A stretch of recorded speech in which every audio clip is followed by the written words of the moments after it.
सुख ही स्वर्ग है, सावर भाष्य में बताया। ठीक है, अब कैसा सुख स्वर्ग है तो उसकी व्याख्याकार ये कुमारिल भट्ट लिखते हैं, निरस्ते प्रीति रूप, निरस्ते सुख रूप स्वर्ग है।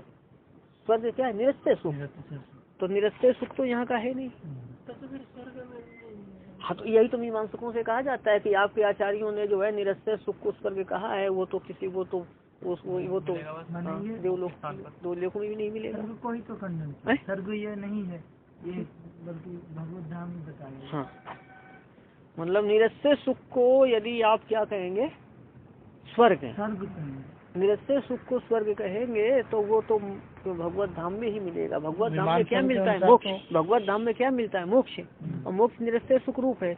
मीमांसक मत में तो कोई भगवत धाम की चर्चा नहीं है, लेकिन निरस्ते भी तो कोई लोक नहीं है उनका। हाँ, ये बात सुन लेना, ये देखना कि साबर भाष्य में जो स्वर्ग शब्द आया है ना, वो लोक को लेकर के नहीं आया है, सुख को लेकर ही आया है। वो तो यही भी सुख को लेकर आया है, पर वो यहाँ भी मिल सकता है, बाद में मरने के बाद भी मिल सकता है। मतलब समझना कि मीमांसकों के पूर्वाचार जो साबर स्वामी हैं, जो साबर भाष्यकार हैं, उनके अनुसार सुख क्या है? निरस्ते सुख रूप है। लोक विशेष अर्थ नहीं किया उन्होंने, फिर बाद में वो फिर लोक विशेष अर्थ में प्रसिद्ध हुआ। हाँ, लोक विशेष अर्थ में रूढ़ी हुआ बाद में, जो मतलब क्या पौराणिकों के प्रभाव से स्वर्ग का अर्थ लोक विशेष किया जाने लगा, जबकि पुराणों में तो लोक विशेष अर्थ में प्रसिद्ध है, पर मीमांसा शास्त्र में निरस्ते सुख में प्रसिद्ध है। ऐसा तो फिर ये मीमांसकों से कहा जाएगा कि आपके आचार्य तो निरस्ते सुख को मोक्ष कहते हैं, और निरस्ते सुख तो ना यहाँ हो सकता है, ना ही देवलोक में हो सकता है, मोक्ष को छोड़कर हो ही नहीं सकता है। अब मीमांसक की निरस्ते सुख रूप मोक्ष की प्राप्ति किससे मानते हैं? कर्मों से। किससे मानते हैं? और कर्मों से वो मिल सकता है क्या? कर्मों से तो विनाशी फल ही प्राप्त होते हैं, अविनाशी फल कभी प्राप्त नहीं हो सकते हैं, है ना। तो निरस्ते सुख रूप मोक्ष वो तो ब्रह्म विद्या से मिलेगा। ब्रह्म विद्या का मतलब है अविनाशी सुख बोल सकते हैं। हाँ, अविनाशी सुख की पर्याय नहीं होगा। निरस्ते सुख और अविनाशी सुख शब्द पर्याय नहीं है, फिर निरस्ते सुख अविनाशी होगा। बात समझ में? निरस्ते सुख क्या होगा? मतलब निरस्ते सुख अविनाशी सुख निरस्ते सुख होता है, ये कह सकते हैं। निरस्ते सुख क्या होता है? अविनाशी सुख, जिस सुख का कभी विनाश ना हो। निरस्ते सुख मिल जाएगा तो वो अविनाशी हो जाएगा। बोलो मीमांसक है नहीं, ध्यान देना। अभी क्या अध्ययन की प्रक्रिया आजकल की जो है सब स्वतंत्र रूप से शास्त्रों का अध्ययन किया जाता है ना। मीमांसा शास्त्र अलग है, वेदांत शास्त्र अलग है। जब ये है तो कुमारिल भट्ट के अनुसार क्या है कि ये जो उपनिषद है ना, इसको ऊसर भूमि तक कुमारिल ने एक जगह कह दिया है। ऊसर भूमि समझते हो? बेकार की, कोई कुछ बेकार उन्होंने कह दिया है। अब तो फिर भी ये वेदों का ही एक भाग उपनिषद है, उसमें आत्मा की चर्चा आती है, आत्मा का उल्लेख आता है। तो कर्म करने के लिए देह से भिन्न आत्मा का ज्ञान चाहिए, इतना ही जरूरत है, ऐसा मीमांसकों का मानना है। तो वो सब ये मोक्ष वोक्ष का कोई चिंतन उनके यहाँ है नहीं। मीमांसा वेदों को भी नहीं मानते? मानती है, नहीं मानते नहीं, वेदों को मानती है, पर उनका आग्रह पूर्व भाग में है। उनका आग्रह किसमें है? पूर्व भाग में है, कि पूर्व भाग में जो कहा गया है वही ठीक है। हाँ, उत्तर भाग में जो कहा गया है वो ऐसा ही, मतलब आत्मज्ञान की प्रशंसा के लिए है, और कुछ सही कुछ नहीं, ऐसा बोल देंगे पूर्व मीमांसक। और सांकर मत में आदर किसमें माना गया है? उत्तर भाग में। पूर्व भाग में अनादर करते हैं। और वैष्णव मत में क्या है कि दोनों पूर्वोत्तर मीमांसाओं को एक शास्त्र मानते हैं, दोनों का आदर करते हैं। विशिष्टाद्वैत मत तो और निम्बार्क मत, इन सभी में क्या है कि दोनों को एक माना गया है। क्योंकि भगवान कृष्ण क्या कहते हैं? वेदई से सर्वई, हाँ, कि संपूर्ण वेदों के द्वारा मैं वेद्य हूँ। केवल उपनिषद के द्वारा वेद्य नहीं कहा, संपूर्ण वेदों के द्वारा वेद्य कहा। तो संपूर्ण वेदों के प्रतिपाद्य परमात्मा ही है। और कठोपनिषद में आएगा वेदांश चा सर्वाणी यद वदंती, ये संपूर्ण वेद जिसका प्रतिपादन करते हैं। अब इतना अवश्य है कि जो पूर्व भाग वेदों का है उसमें फिर जब परमात्मा का प्रतिपादन करते हैं तो कर्मों की चर्चा क्यों आई? क्यों वे परमात्मा की आराधना रूप कर्मों का प्रतिपादन करते हैं। कर्मों की आराधना रूप कर्मों का प्रतिपादन करते हैं। तो पूर्व भाग में प्रतिपादित कर्मों के द्वारा प्रधान आराध्य तो भगवान ही है। प्रधान आराध्य क्या है? और देवता तो उनके शरीर है, देवता उनके। इसे देखना कि अभी किसी को शरीर में आप किसी को चंदन लगाइए, माला पहनाइए, आरती उतारिए किसी महापुरुष की, तो शरीर की पूजा करने से प्रसन्न कौन हो जाएगा? शरीर ही आत्मा प्रसन्न हो जाएगी। वैसे देवताओं के भी अंतरात्मा परमात्मा है, तो देवताओं की आराधना करने से कौन प्रसन्न होते हैं? परमात्मा।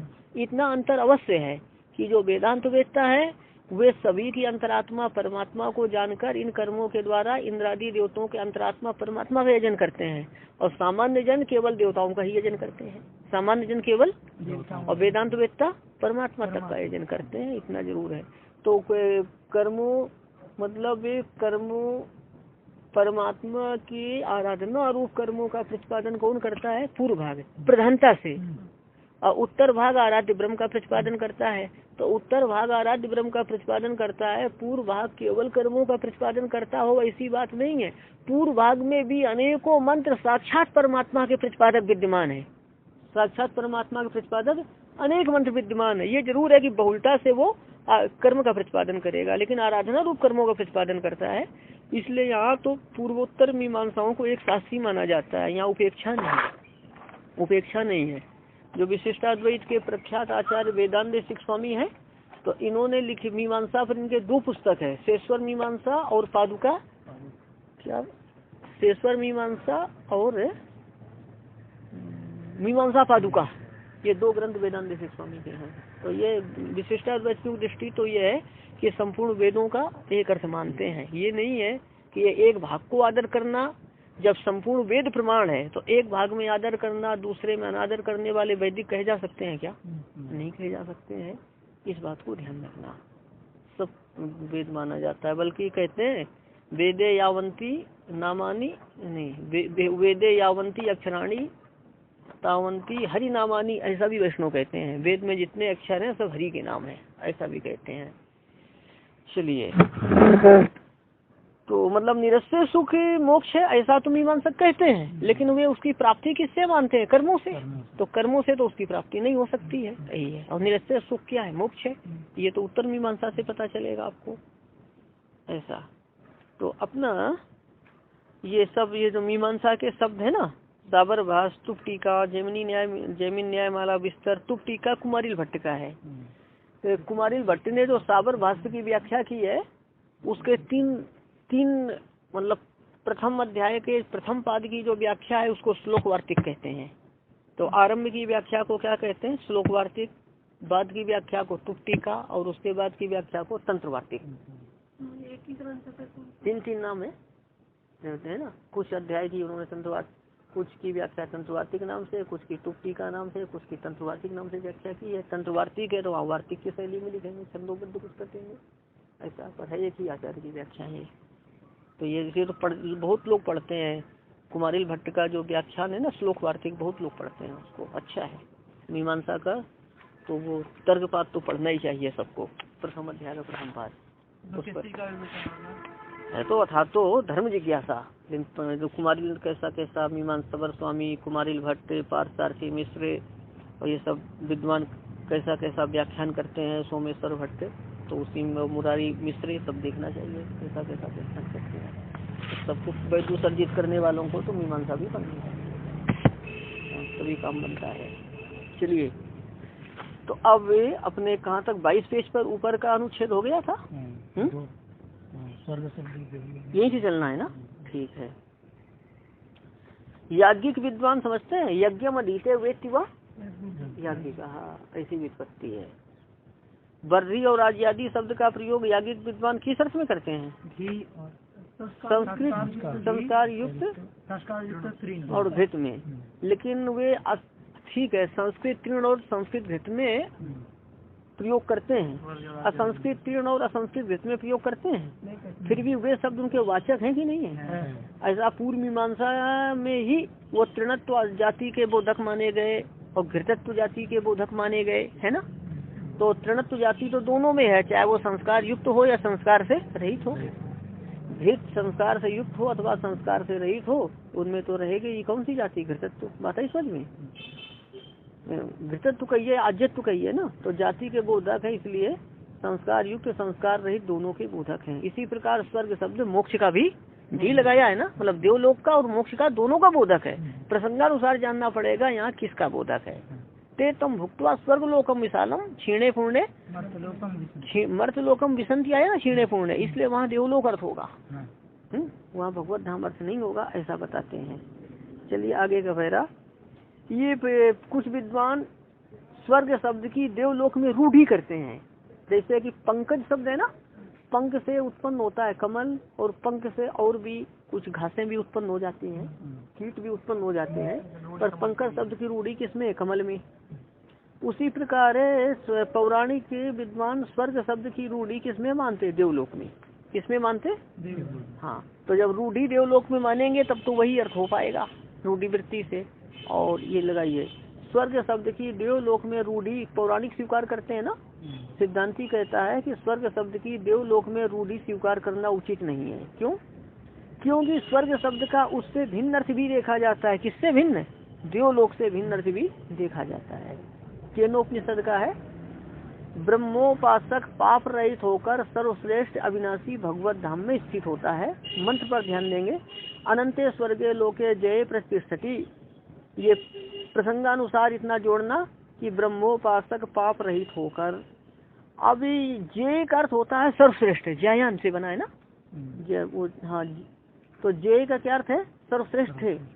और अनंते का क्या अर्थ है? अविनाशिनी। ये सर्वश्रेष्ठ अविनाशी स्वर्ग लोक में स्थित होता है। प्रतिष्ठति स्थितो भवति। ब्रह्मोपासक पाप रहित होकर जय सर्वश्रेष्ठ अनंते अविनाशी स्वर्ग लोक में स्थित होता है। तो स्वर्गे के यहाँ पर दो विशेषण है स्वर्गीय लोके के, जय और अनंत। जय का क्या अर्थ है? सर्वश्रेष्ठ। तो ये सर्वश्रेष्ठ है देवलोक। और फिर अनंते, अनंते का अर्थ होता है अविनाशी। न विद्यते अंता विनाशा यस्य सा अनंता, है ना। तो अब ध्यान देना, देवलोक अविनाशी है क्या? तो इन दो विशेषणों के कारण यहाँ पर स्वर्गलोक शब्द किसका वाचक होगा? भगवत धाम का वाचक होगा। ठीक है। तो जब स्वर्ग शब्द का देवलोक से भिन्न से देखा जाता है तो देवलोक में रूढ़ी स्वीकार करना चाहिए? नहीं करना चाहिए। ठीक है, हाँ, ऐसा मतलब हुआ। और देखना, एक ऐतरेय उपनिषद का है, ब्रह्मवेत्ता अपराकृत भगवत धाम में ब्रह्म के सभी कल्याण गुणों का अनुभव करके मुक्त हो जाता है। अच्छा, अब देखो यहाँ पर अमुस्मिन स्वर्गे लोके सर्वान कामान आप्वा मृता समभवत, यहाँ जोड़ लेंगे ब्रह्मवेत्ता। अमुस्मिन स्वर्गे लोके, इस स्वर्ग लोक में ब्रह्मवेत्ता अजस शब्द से बना ना मुस्मिन, क्या अर्थ होगा? इस होगा कि उस अर्थ होगा? अच्छा, ब्रह्मवेत्ता इस स्वर्ग लोक में सर्वान कामान आप्वा, ये प्रसंगानुसार काम करते हैं कल्याण गुण। प्रसंगानुसार कल्याण गुण किसके? ब्रह्म के। कि ब्रह्म के सभी कामान द्वितीय बहुवचन है ना, ब्रह्म के सभी कल्याण गुणों का अनुभव करके, आप्वा का क्या अर्थ है? करके। ब्रह्म के सभी कल्याण गुणों का अनुभव करके या अनुभव करते हुए अमृता समभवत मुक्त होता है। मुक्त होता है।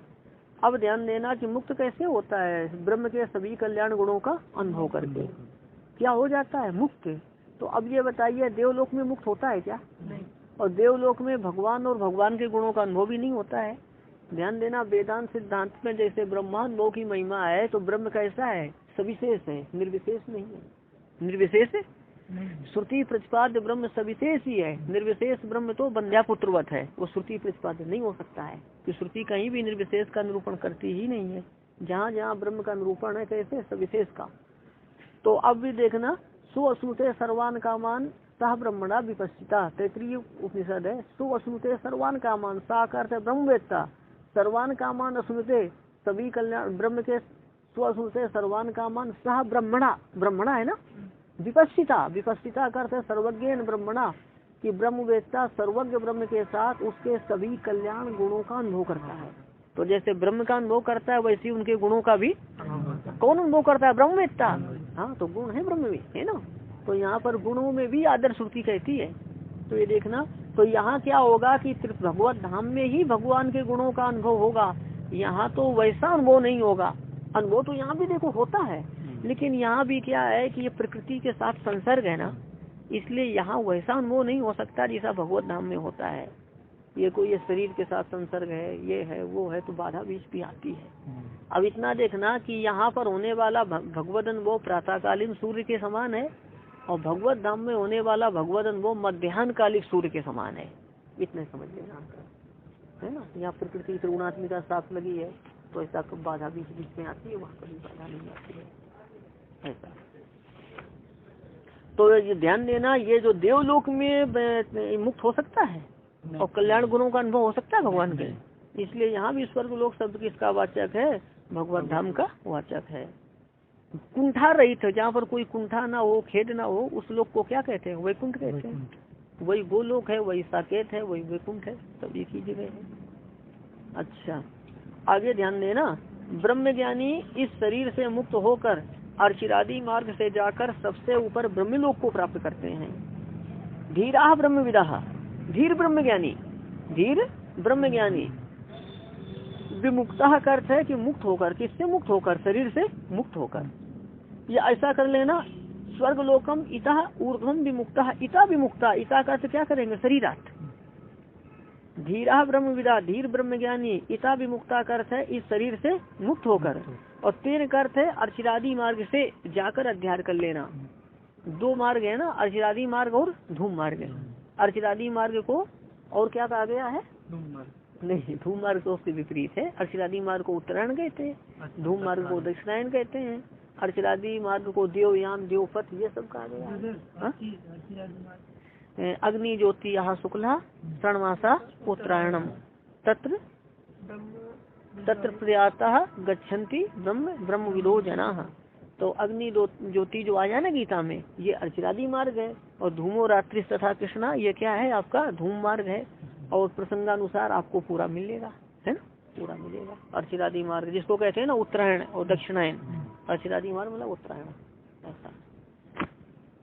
अब देखिए ये दो मार्ग हैं, ये देखो जी यहाँ पर, हाँ, धीरा ब्रह्म विदा, धीर ब्रह्म ज्ञानी, इता विमुक्ता का अर्थ है कि इस शरीर से मुक्त होकर, तेन करते अर्चिरादि मार्ग से जाकर, ऊर्ध्वम करते सबसे ऊपर, सबसे ऊपर, स्वर्ग लोकम यंती, स्वर्ग लोक को प्राप्त करते हैं। या प्रापण है ना, जाना प्राप्त करना दोनों ही अर्थ है, स्वर्ग लोक को जाते हैं, स्वर्ग लोक को प्राप्त करते हैं। अब गति प्राप्त दोनों, गति दोनों अर्थ है ना, ठीक, या गति प्रापण हो, ठीक है, तो प्राप्त करते हैं या जाते हैं दोनों होगा। अब ध्यान देना कि इस देह से मुक्त होकर, देह से मुक्त होकर के, तो अब देवलोक में जब जाएगा तो देह से पूर्णता मुक्ति होगी, एक देह छूटेगी दूसरी देह मिलेगी। कहाँ देवलोक में जाएगा तो ये शरीर तो नहीं रहेगा, सूक्ष्म देह तो चला जाएगा ना, तो देहों से बिल्कुल मुक्ति तो नहीं होती है यहाँ पर। सूक्ष्म, हाँ, ये सूक्ष्म देह जाएगा और नया देह मिल जाएगा, तो देह से बिल्कुल मुक्ति नहीं होती है, देह से बिल्कुल मुक्ति।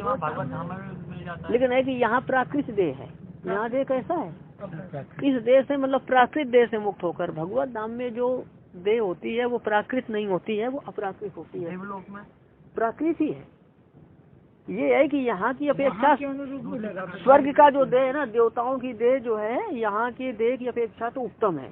यहाँ मनुष्य शरीर में स्वेद होता है, दुर्गंध होती है, देव शरीर में स्वेद और दुर्गंध नहीं होती है। यहाँ के वस्त्र मलिन होते हैं, देवलोक के वस्त्र मलिन नहीं होते, यहाँ के पुष्प मुरझा जाते हैं, वहाँ के नहीं मुरझाते। ऐसा भेद होने पर भी प्राकृत है ना, प्राकृत में भी श्रेणी है ना। हाँ, पर भगवत धाम में क्या है, सब अपराकृत ही है, वहाँ का देह भी अपराकृत ही है, प्राकृत नहीं है। यहाँ के दिख जाते हैं देह, वहाँ के दिखते नहीं है। अब देखना, तो इता मतलब प्राकृत देह से मुक्त होकर, क्या कहेंगे, इता भी मुक्ता प्राकृत देह से मुक्त होकर, तो देह से पूर्णता मुक्त होगा कहाँ, पूर्णता मुक्त होकर कहाँ जाएगा, स्वर्गलोक जाएगा क्या, भगवत धाम जाएगा।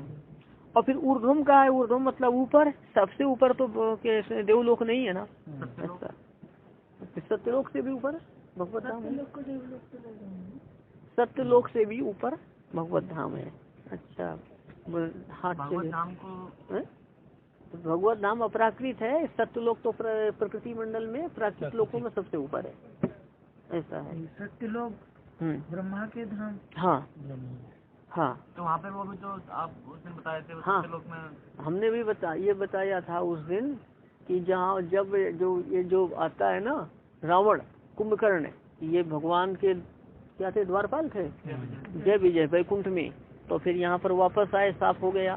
तो ये प्राकृत वैकुंठ में थे, अपराकृत वैकुंठ में नहीं थे, प्राकृत वैकुंठ सत्यलोक ही है, प्राकृत वैकुंठ क्या है? यदि कहें कि वहाँ ब्रह्मा जी विद्यमान है तो ब्रह्मा जी विद्यमान होने पर भी भगवान भी विद्यमान है। यहाँ देखो देवालय में भगवान रहते कि नहीं रहते? तो वहाँ भी भगवान है, विद्यमान है। ब्रह्मा के आराध्य नारायण वहाँ भी विद्यमान है भगवान। बताइए समझ में, सत्यलोक में परमात्मा है। तो जो साफ हुआ है ये घटना प्राकृत वैकुंठ की है, मतलब सत्यलोक प्राकृत वैकुंठ है, ये मैंने कहा था आपको। अच्छा, तो सबसे ऊपर देवलोक नहीं है। तो यहाँ पर जो ईता विमुक्ता प्राकृत देश से विमुक्त होकर ऊर्ध्वम सबसे ऊपर, तो सबसे ऊपर कौन है? भगवत लोक ही है। इसलिए यहाँ पर स्वर्ग शब्द का अर्थ देवलोक नहीं होगा, बल्कि क्या होगा? मोक्ष अर्थ होगा। क्या अर्थ होगा? हाँ, तो यहाँ पर स्वर्ग लोकम यंत्र मतलब मोक्ष को प्राप्त करते हैं, ऐसा कह सकते हैं। भगवत धाम जाकर मोक्ष को प्राप्त करते हैं, हो जाएगा।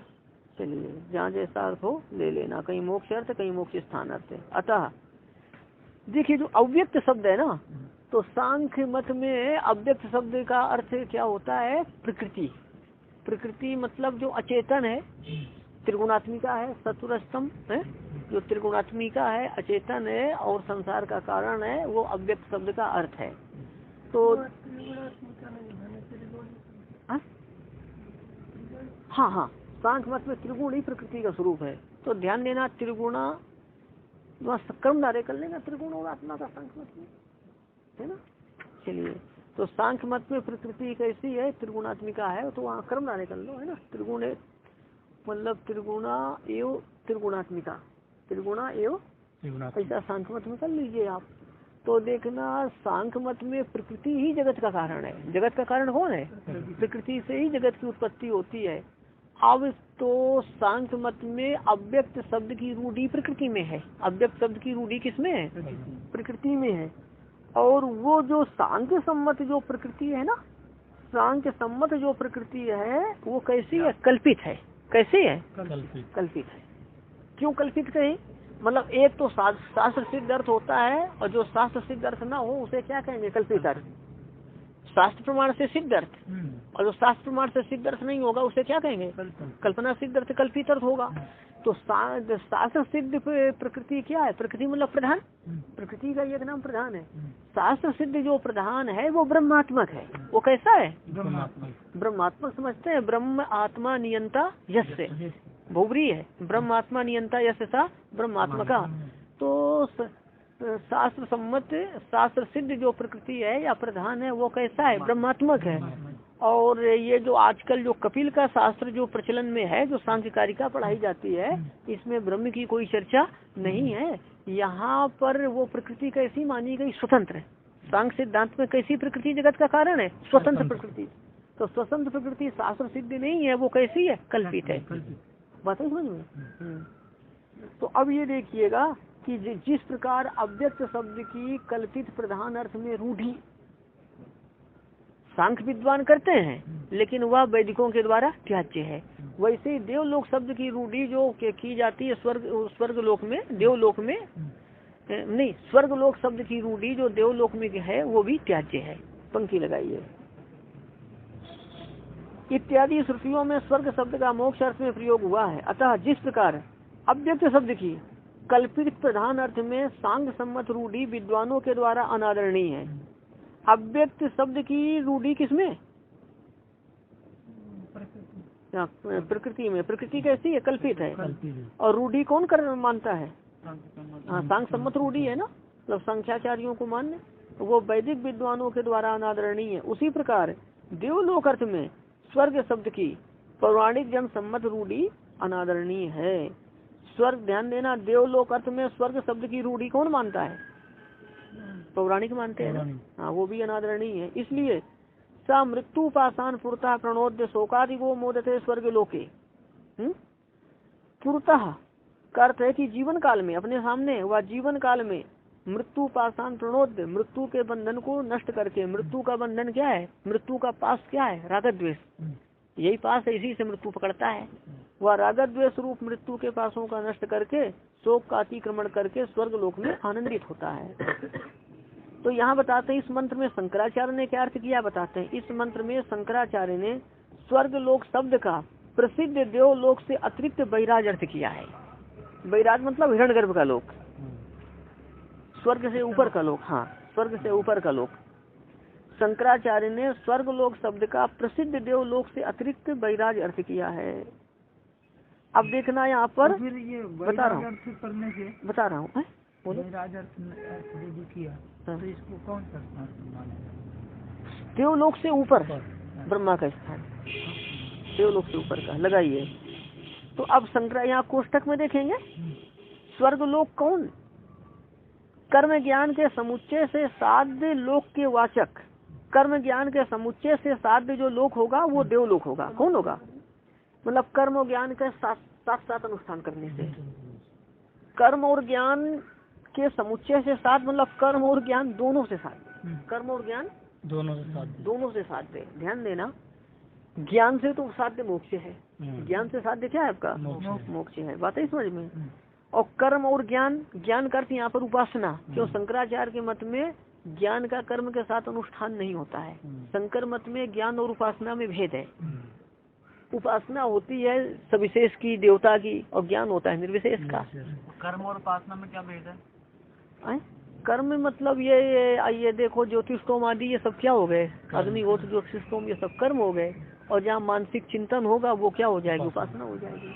मानसिक चिंतन क्या होगा? हाँ, मानसिक चिंतन तो उपासना होगी। ये जो बाह्य व्यापार जिसमें ज्यादा है वो सब कर्म है, ये मतलब है। बाह्य व्यापार जिसमें है वो कर्म है।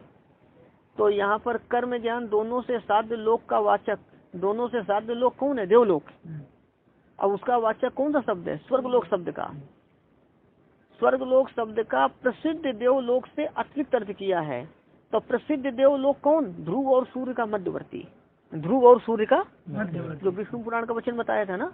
तो प्रसिद्ध देवलोक से अतिरिक्त वैराज अर्थ किया है। कहने का मतलब यह है कि मतलब जो पौराणिक जन सम्मत रूढ़ी स्वर्ग शब्द की है, तो वह पौराणिक जन सम्मत स्वर्ग शब्द की रूढ़ी जिस अर्थ में है, शंकराचार्य ने वही अर्थ किया या उससे भिन्न अर्थ कर दिया? भिन्न अर्थ कर दिया है ना। आप वो जरूरत नहीं इतना है ना, क्योंकि जब कोई भगवान की चर्चा, नारायण की चर्चा यदि कोई करे तो वैसा अर्थ करना चाहिए। अभी वैसा कोई प्रसंग नहीं है ना, कह सकते उसको। मतलब क्या है कि सत्यलोक है ना, लगाइए, है तो वही बात एक ही है कि प्रसिद्ध देवलोक से अतिरिक्त वैराज अर्थ किया है। लग जाएगा। तो शंकराचार्य ने भी रूढ़ी नहीं मानी देखो स्वर्ग शब्द की। यदि कहना चाहें कि स्वर्ग शब्द का प्रवृत्ति निमित्त है सूर्य लोकोर्धवर्ती लोकत्व, शब्द का प्रवृत्ति निमित्त मतलब शब्द की प्रवृत्ति का हेतु, शब्द की प्रवृत्ति का हेतु, शब्द की प्रवृत्ति का निमित्त मतलब शब्द की अर्थबोधकता शक्ति का निमित्त, शब्द की अर्थबोधकता शक्ति का। कोई भी शब्द अपने अर्थ का बोध कराता है, तो शब्द में कौन सी शक्ति होती है? अर्थबोधकत्व शक्ति। अर्थ का बोधक कौन होता है? शब्द। तो अर्थबोधकत्व किसमें रहेगा? तो अर्थबोधकत्व रूप शक्ति या अर्थबोधकत्व शक्ति किसकी होगी? शब्द की। तो शब्द की अर्थबोधकत्व शक्ति का निमित्त। अब देखना, घट शब्द घट अर्थ का ही बोध कराता है, घट शब्द पट अर्थ का बोध कराता है? क्योंकि घट शब्द की अर्थबोधकत्व शक्ति किसमें है? घट अर्थ में। किसमें? तो यहाँ पर प्रवृत्ति, एक मिनट, प्रवृत्ति निमित्त का अर्थ हमने क्या बताया? अर्थबोधकता शक्ति का, अर्थबोधकत्व शक्ति का निमित्त। प्रवृत्ति निमित्त का अर्थ है अर्थबोधकत्व शक्ति का निमित्त। अर्थबोधक मतलब अर्थस्थ बोध का, अर्थ का बोधक कौन होता है? शब्द। तो अर्थबोधकत्व किसमें रहेगा? शब्द में। और अर्थबोधकत्व ठीक है आप, तो अर्थबोधकत्व शक्ति, अर्थबोधकत्व रूप शक्ति समझना। शब्द की अर्थबोधकत्व शक्ति किसकी है? शब्द की है। तो अर्थबोधकत्व शक्ति का निमित्त क्या है? अर्थबोधकत्व शक्ति का निमित्त क्या है समझो। अर्थबोधकत्व शक्ति का निमित्त अर्थात प्रवृत्ति निमित्त, अर्थात अर्थबोधकत्व शक्ति निमित्त अर्थात प्रवृत्ति निमित्त। तो घट शब्द का प्रवृत्ति निमित्त क्या है? घटत्व। घट शब्द का प्रवृत्ति निमित्त क्या है? वो पट अर्थ में है। तो मतलब घट शब्द का प्रवृत्ति निमित्त घटत्व जिसमें है, घट शब्द उसी अर्थ का बोध कराएगा। पट शब्द का प्रवृत्ति निमित्त क्या होगा? प्रवृत्ति निमित्त क्या होगा? पटत्व। तो पट शब्द का प्रवृत्ति निमित्त पटत्व जिस अर्थ में होगा, पट शब्द उसी अर्थ का बोध कराएगा। दंड शब्द का प्रवृत्ति निमित्त दंडत्व जिस अर्थ में होगा, दंड शब्द उसी अर्थ का बोध कराएगा। तो शब्द की अर्थबोधकत्व शक्ति के निमित्त को क्या कहते हैं? प्रवृत्ति निमित्त कहते हैं। तो देखो, तो यहाँ पर यह बताया गया कि शंकराचार्य ने भी यहाँ स्वर्ग लोक शब्द का अर्थ वैराज किया है, मतलब प्रसिद्ध देवलोक से अतिरिक्त अर्थ किया है। इसका मतलब रूढ़ी उनको भी मान्य, स्वर्ग शब्द की देवलोक में रूढ़ी उनको मान्य नहीं है। तो अब यहाँ पर जो सिद्धांति से विपरीत शंका करने वाला व्यक्ति कहता है क्या, यदि वो कहना चाहे कि स्वर्ग शब्द का प्रवृत्ति निमित्त है सूर्य लोकोर्ध्वर्ती लोकत्व, सूर्य लोक ऊर्ध्वर्ती लोकत्व जिसमें रहेगा वही स्वर्ग शब्द का अर्थ होगा। सूर्य लोक से ऊर्ध्वर्ती लोक, बात है समझ में? या विराज पद में है तो विराज मतलब वैराज, विराज का क्या मतलब है? वो तो सूर्य लोक से ऊर्ध्वर्ती लोक है ना, सूर्य लोक से ऊर्ध्वर्ती लोक क्या है आपका? वैराज्य। तो उसमें क्या रहेगा? सूर्य लोक ऊर्ध्वर्ती लोकत्व। इसलिए स्वर्ग शब्द का विराज अर्थ होता है यदि कोई कहना चाहे। तो यहाँ तक कहा तो सिद्धांति कहता है तो हुआ मोक्ष स्थान भगवत लोक में भी है। मोक्ष स्थान मतलब शंका का नहीं, सूर्य लोक ऊर्ध्वर्ती लोकत्व किसी ने कहा कि विराज पद में है इसलिए स्वर्ग का अर्थ विराज हो गया, ये कहता है तो भगवत धाम अर्थ नहीं हो सकता है। तो सिद्धांति कहता है कि वह प्रवृत्ति निमित्त तो भगवत लोक में भी है, क्यों? सूर्य लोक से ऊर्ध्वर्ती लोक भगवत लोक है, तो वह प्रवृत्ति सूर्य लोक ऊर्ध्वर्ती लोकत भगवत धाम में भी है, इसलिए मोक्ष स्थान में भी है, इसलिए वह लोक भी स्वर्ग शब्द का अर्थ है। कौन? भगवत धाम। तो मोक्ष शब्द के ध्यान देना, स्वर्ग शब्द के अर्थ कहीं भगवत लोक करना, कहीं पर मोक्ष करना। भगवत लोक कहीं पर भगवत लोक में प्राप्त होने वाला मोक्ष, ये देख लेना। स्वर्गे लोके ये पहले मंत्र आ चुका है। इस मंत्र में मुक्तों के वास स्थान का ही ग्रहण किया जाता है। स्वर्गे लोके ना भयम किंचन अस्ति आया था कि स्वर्ग लोक में कुछ भी भय नहीं है। तो ये देवलोक में तो भय रहता है ना, वहाँ से पतन का भय रहता है। और ना तत्र त्वम, नचिकेता कहता यम से ना तत्र त्वम, स्वर्ग लोक में तुम नहीं हो। तो देवलोक में यम का प्रभाव है कि नहीं है? है, भगवत धाम में नहीं है। तो इसलिए मुक्तों का वास स्थान ही लिया जाता है। ना तत्र त्वम ना जरिया भी भेती, और वहाँ कोई, हाँ चलिए, इस मंत्र में मुक्तों के स्थान का ही ग्रहण किया जाता है। स्वर्ग लोका अमृतत्व भजन्ते, इस मंत्र में परम पद प्राप्त करने वालों को अमृत की प्राप्ति कही गई है। स्वर्ग लोका का अर्थ है कि यहाँ पर स्वर्ग लोक में निवास करने वाले, अमृतत्व भजन्ते का अर्थ है कि मोक्ष को प्राप्त करते हैं, या जरा मृत्यु, जन्म और मरण के अभाव को प्राप्त करते हैं। तो जन्म और मरण का अभाव कहाँ पर होता है? हाँ, अमृत करते हैं यहाँ पर मोक्ष, ठीक है। जन्म मृत्यु का भाव अर्थ कर लो अथवा मोक्ष कर लो। इस मंत्र में परम पद प्राप्त करने वालों को अमृत की प्राप्ति कही गई है। अध्यात्म शास्त्र में अमृत शब्द का मोक्ष अर्थ होता है। तो स्वर्ग लोक में निवास करने वाले मोक्ष प्राप्त करते हैं, तो मोक्ष प्राप्ति देवलोक में होगी, इसलिए यहाँ पर भगवत धाम अर्थ हो जाएगा। चलिए, अजीरेताम अमृता नाम, यहाँ पर अमृत शब्द मुक्त का बोधक है। अमृत शब्द किसका बोधक है? मुक्त का बोधक है। देख लो 1:29, अजीरेताम अमृतानाम, पेज 33 है। जरा मरण, अजीरेताम का अर्थ है कि जरा से रहित, और ये मरण का उपलक्षण है, तो अजीरेताम का अर्थ हो जाएगा जरा मरण से रहित। अमृता नाम का अर्थ मुक्त आत्मा, जरा मरण से रहित मुक्त आत्मा। अभी तक अमृत शब्द किसका बोधक आया था? कहीं आपका बोधक आया था मोक्ष का। चलिए, अजीरताम अमृता नाम, यहाँ पर अमृत शब्द मुक्त का बोधक है। किसका बोधक है? आपेक्षिक अमृतत्व को प्राप्त करने वाले देवों का बोधक नहीं है। आपेक्षिक अमृतत्व प्राप्त करने वाले देवों का बोधक है। आपेक्षिक अमृतत्व का अर्थ सापेक्ष सुख, ठीक है। मैंने देखो अभी इसमें आ चुका है क्या? ततो मया नाचकेता चित्तो अग्नि अनित्य द्रव्य प्राप्तमान अस्मि नित्यम, पहले ही से देख लो। यहाँ पर मया है ना मंत्र में, मैंने ब्रह्म प्राप्ति के साधन ज्ञान को उद्देश्य करके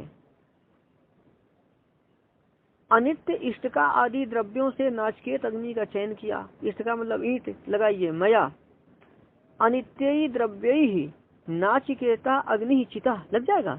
नाचकेता चिता अग्नि ही अनित्य द्रव्य ही, मया अनित्य द्रव्य ही नाचकेता अग्नि चिता, मैंने अनित्य द्रव्यों से, अनित्य इष्टका आदि द्रव्यों से नाचकेता चिता, नाचकेत अग्नि का चयन किया, और तथा उससे नित्यम प्राप्तमान अस्मि, उससे नित्य को प्राप्त किया। नित्य को प्राप्त किया मतलब मोक्ष के साधन ज्ञान को प्राप्त किया। मोक्ष के साधन ज्ञान बात ऐसी है ना कि ये नाचिकेत अग्नि का चयन किया तो उससे सीधे आपको मिल जाएगा मोक्ष कि ज्ञान द्वारा मिलेगा। ज्ञान तो नाचिकेत अग्नि का चयन किया, उससे नित्य को प्राप्त किया, या कह सकते हैं कि नित्य फल के नित्य मोक्ष के साधन ज्ञान को प्राप्त किया। नित्य मोक्ष के साधन अथवा उससे ज्ञान द्वारा नित्य मोक्ष को प्राप्त किया। दो अर्थ हो सकते हैं, ज्ञान द्वारा नित्य मोक्ष को प्राप्त किया अथवा उससे नित्य मोक्ष के साधन ज्ञान को प्राप्त किया। तात्पर्य एक ही है।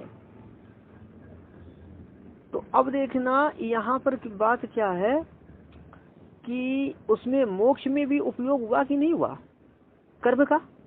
तो मतलब क्या है कि जो प्रसंग चल रहा है वो मोक्ष का प्रसंग चल रहा है ना। तो जब मोक्ष का प्रसंग चल रहा है तो इसलिए वहाँ पर स्वर्ग शब्द मोक्ष का ही बोधक होगा, ऐसा बताने में तात्पर्य है। चलिए या ऐसा समझना, नाचिकेत अग्नि के द्वारा प्राप्त को चलिए आगे देखना। अभयम तितीर्षताम पारम नाचिकेतम सकेमहि, अर्थ देख लो पहले। और ब्रह्म विद्या के अंग भूत, ब्रह्म विद्या का अंग क्या है? नाचिकेत अग्नि। मंत्र में नाचिकेतम है ना, नाचिकेतम सकेमहि, नाचिकेतम करते नाचिकेत अग्नि। और वो क्या है? ब्रह्म विद्या की अंग। ब्रह्म विद्या की अंग नाचिकेत अग्नि से प्राप्त। कौन प्राप्त? परमात्मा। तो तितीर्षताम का अर्थ है कि संसार समुद्र से पार जाने के इच्छुक जनों का। अभयम पारम, अभयम करते भय रहित, पारम करते तीर, भय रहित तीर है। सके में ही हम उसकी उपासना करते हैं। दोबारा समझो, नाचिकेतम करते है नाचिकेत अग्नि से प्राप्त परमात्मा। नाचिकेतम का क्या है? नाचिकेत अग्नि से प्राप्त परमात्मा। तितीर्षताम संसार समुद्र से पार जाने के इच्छुक जनों का। अभयम पारम भय रहित तीर है। भय रहित तीर कौन है? परमात्मा। जैसे कोई व्यक्ति तीर पर जाना चाहता है तो तीर कौन है? परमात्मा। सागर से पार किसी तीर को खोजता ना व्यक्ति, सागर के स्थान में क्या? किनारा, तट, दूसरा किनारा, दूसरा तट। तो संसार समुद्र से पार जाने का इच्छुक जनों का किनारा क्या हो जाएगा? परमात्मा।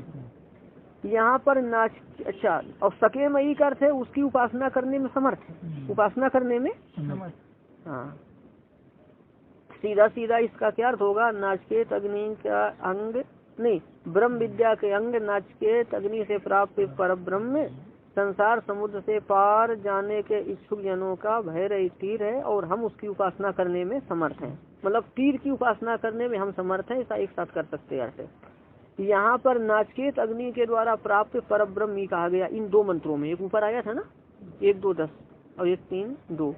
यहाँ पर नाचिकेत अग्नि के द्वारा प्राप्त पर ब्रह्म ही कहा गया है, देवलोक नहीं कहा गया। अतः इस प्रकरण में स्वर्ग शब्द पुराण प्रसिद्ध स्वर्ग का बोधक नहीं है। पुराण प्रसिद्ध स्वर्ग का बोधक किसका बोधक होगा? मोक्ष का। नान्यम तस्मान नचिकेता वर्णयते, कि उस कारण नचिकेता अन्य फल का वर्ण नहीं करता है। नचिकेता ब्रह्म से अतिरिक्त फल को नहीं चाहता। तो जब ब्रह्म से अतिरिक्त फल को नहीं चाहता है तो विनाशी देवलोक की प्रार्थना कर सकता है क्या?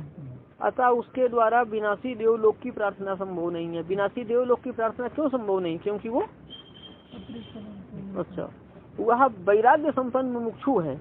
अतः इस प्रकरण में स्वर्ग शब्द मोक्ष का ही बोधक है। कितना देखो मत जाइए, मैं पीछे पछताओगे।